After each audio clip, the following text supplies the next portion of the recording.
गंवार सास। ममता ने अपने बेटे को पढ़ा लिखाकर बड़ा आदमी बनाया।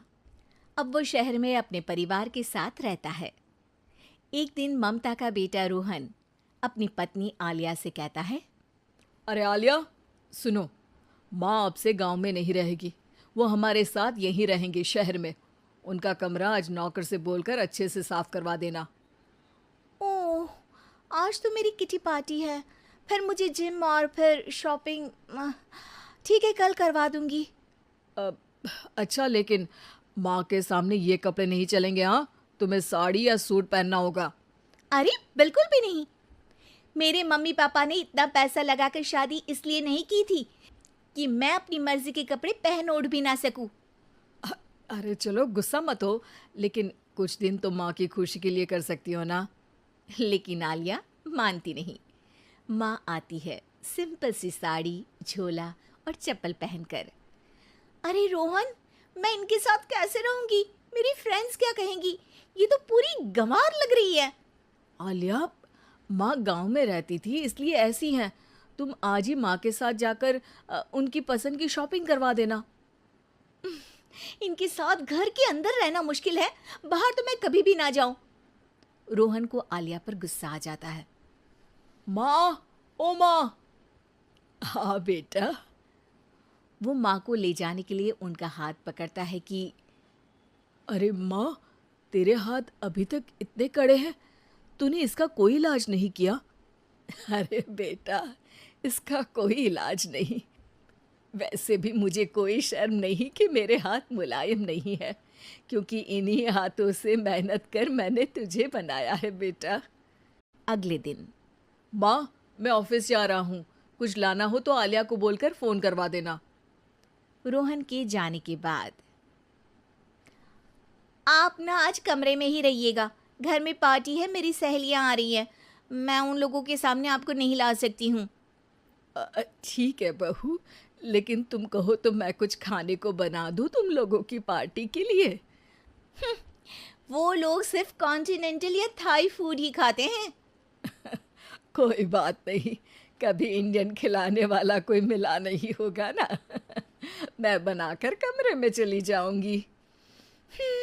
जैसे आपकी मर्जी। आलिया के घर उसकी दोस्त आती हैं, पार्टी होती है। अरे वाह आलिया, ये क्या है खाने में? बड़ा ही स्वादिष्ट है यार, इसकी रेसिपी मुझे चाहिए। हाँ, और ये दाल, ओ माय गॉड, मैंने तो किसी 5 स्टार में भी ऐसी दाल नहीं खाई है यार। तू कुक को यहाँ बुलाना। अब आलिया घबरा जाती है। हाँ हाँ हाँ हाँ, क्यों नहीं। माँ जी ज़रा बाहर आइए। आलिया की सास सिंपल सी साड़ी और गांव के अंदाज में आती है। अरे बहू, क्या हुआ?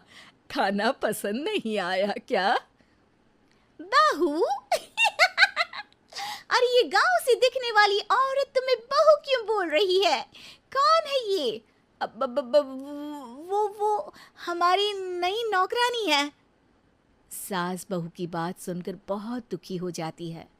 वो सर झुकाकर जा ही रही होती है कि एक सहेली बोल पड़ती है। अरे कहाँ जा रही हैं माँ जी? वो उठकर उनके पैर छूती है। जीती रहो बेटा। क्या है ना, आपकी शक्ल बिल्कुल मेरी माँ जैसी है। पता है आलिया, मैं शहर पढ़ने आई और फिर शहरी हो गई, लेकिन मेरे माँ पापा तो आज भी गांव में रहते हैं, बिल्कुल इनके जैसे ही हैं। आप यहाँ बैठिए ना आंटी, आप सच में बड़ी खूबसूरत है और आपके हाथ का खाना तो लाजवाब है। काश ये मेरी सास होती। सभी सहेलियां सास को घेर कर बैठ जाती हैं और उनसे खाने की रेसिपी पूछ रही होती है कि तभी घर की बेल बजती है और रोहन आता है। अरे क्या बात है, आज आप लोग हमारे घर में? और ये लोग तो मुझे आलिया से ज्यादा माँ की सहेलियाँ लग रही हैं। क्या ये आपकी माँ है? लेकिन आलिया ने तो कहा कि ये उनकी नौकरानी है और इन्होंने भी नहीं बताया।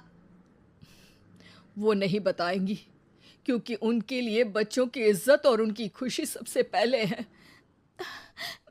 मुझे माफ कर दो, मुझे इन्हें तुम लोगों से मिलवाने में शर्म आ रही थी कि तुम लोग क्या कहती? अरे अब तो हमें शर्म आ रही है कि तुम हम लोगों की सहेली हो। हाँ, जो माँ जैसी सास को नौकरानी बोले वो हमारी सहेली नहीं हो सकती। ये बोलकर सभी वहां से जाने लगती है कि सास बोलती है, आलिया की तरफ से मैं तुम लोगों से माफ़ी मांगती हूँ। उसने जो कहा उसके लिए मैं उसे माफ़ करती हूँ। अब तुम लोग भी उसे माफ़ कर दो, क्योंकि अगर तुम लोगों ने उससे दोस्ती तोड़ी तो फिर मेरे हाथ का खाना कैसे खाओगी? नहीं नहीं आंटी, जरूर आएंगे, लेकिन अब आलिया की नहीं बल्कि आपकी सहेली बनकर।